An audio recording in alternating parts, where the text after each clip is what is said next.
Hello everyone and welcome to Soul on the Raw. My name is Marina and I make weekly vegan content like recipes, tips, and so much more. So be sure to subscribe and be sure to like this video if you like it. So today I want to talk about vegan meal prep. And meal prep is so crucial. If you find yourself spending hours and hours in the kitchen like so many people, it's because probably you're not meal prepping. Meal prep will save your life. It will save you so much time during the week if you just take one day a week to make all this food in a batch and then use it in a ton of meals. And I have a pretty unique vegan meal prep method that I want to show you today.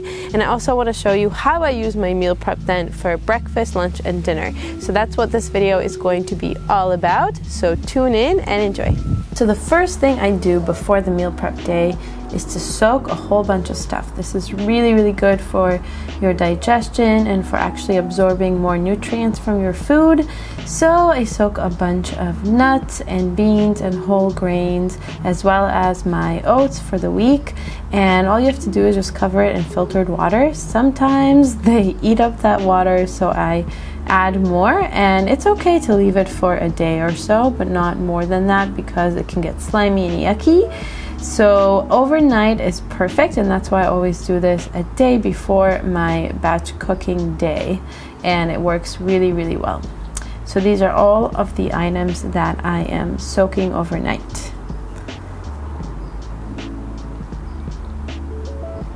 Then I will cook things. So I will just kind of rinse and drain my nuts. So I have walnuts and I have pecans, and I just put them in containers and put them in the fridge to use throughout the week.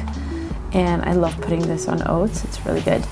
And then I will as well rinse and drain all my beans and grains, because if not they will get a weird kind of flavor, especially the quinoa. So I want to emphasize, some people really hate quinoa. All you have to do is really rinse it super well, and then all of the weird foamy flavor and texture will go away. And then on this day I will also cook stuff. So I will cook my quinoa and my beans, and you'll see that I have a really giant batch of beans, and I do that on purpose because I will just put that in the freezer later for a whole long time.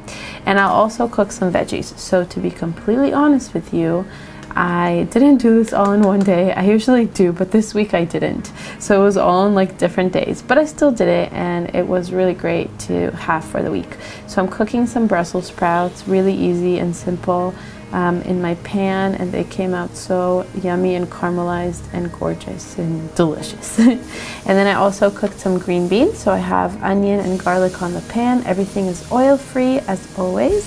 And then I love adding some date sweetener. I prefer actually not these date syrups, but actually date sugar, because it has fiber and other good things. So I like the date sugar, but I ran out. And then I'll use some kind of yummy spice. So I like spicy, as you'll see throughout this video. So spicy is really good. And then I wanted to show you, I'm adding mustard to the Brussels sprouts because they're cooked and they're a cruciferous vegetable, and the mustard just helps you get those cruciferous benefits from the Brussels sprouts.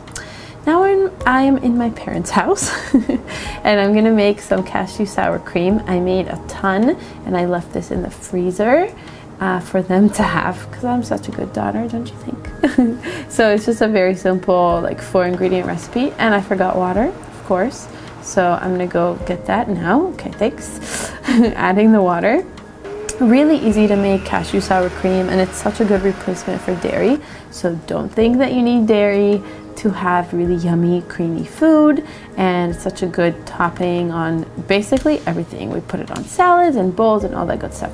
And here I am stuffing it into their freezer to have for later, and these sauces freeze really well because they're nut based.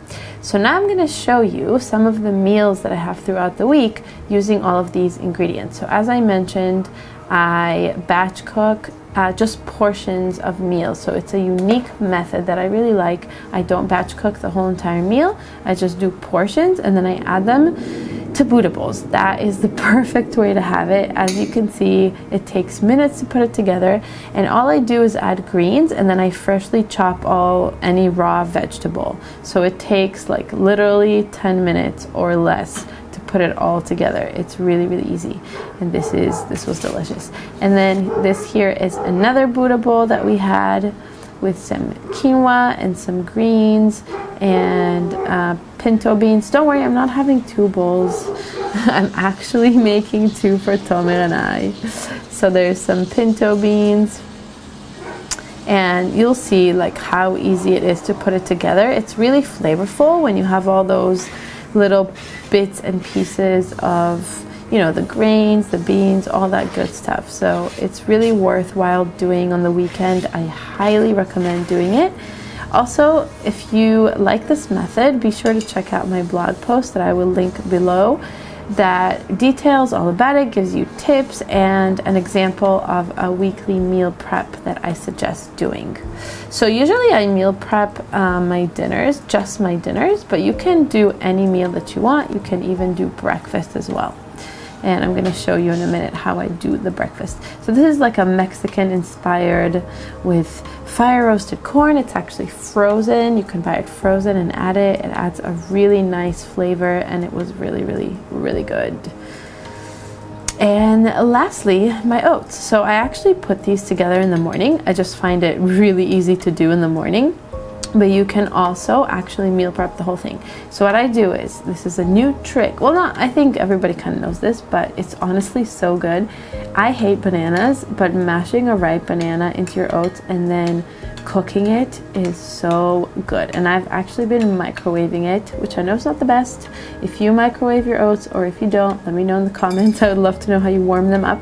So then I put some pumpkin spice, I kind of chop a date by hand and I add it to it. But honestly, the banana is so delicious and so sweet that you don't even need the date. It's really good. And then I'll always add some berry, whatever I have. So I had fresh strawberries here. You can also do frozen very easily, and just a little handful of pecans and cacao nibs. So good.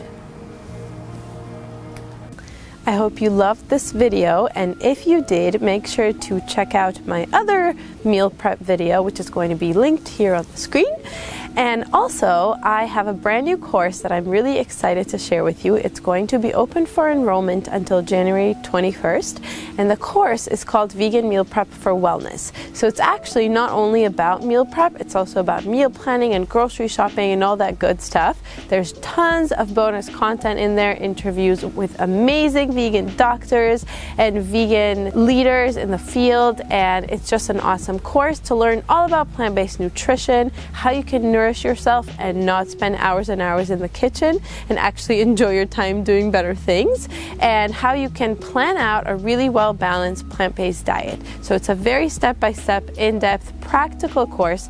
Be sure to check it out. I'm going to link it in the description box and here on the screen. Thank you so much for watching, and I will see you all in a week. Bye!